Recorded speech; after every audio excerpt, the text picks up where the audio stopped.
The new Porsche 911 Carrera GTS is the first road-legal 911 with a performance hybrid.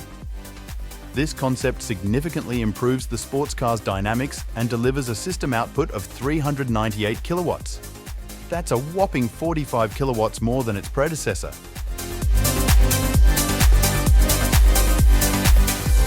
At the heart of the particularly lightweight turbo hybrid system are an innovative electric exhaust gas turbocharger without a wastegate, a completely newly developed 3.6-litre flat-six engine, and an additional electric motor in the dual-clutch transmission.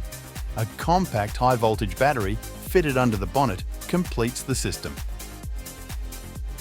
The electric motor between the compressor and the turbine wheel spins the turbocharger at lightning speed. This ensures immediate boost pressure and an almost instantaneous response. The electric motor also works as a generator in the turbo. Depending on the driving situation, it extracts energy from the exhaust gas flow and delivers up to 11 kilowatts of electrical power. Additional power is provided by the electric motor in the 8-speed dual-clutch transmission.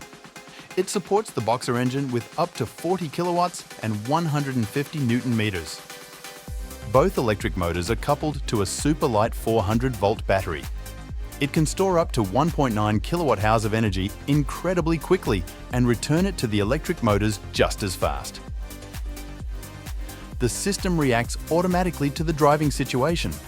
Even at top speed, the turbocharger recuperates energy and delivers it to the electric motor in the PDK.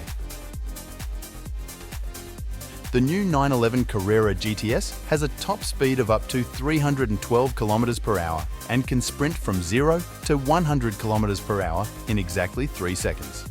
The efficient performance hybrid thereby improves driving performance, reduces CO2 emissions, and is only 50 kilograms heavier than its predecessor.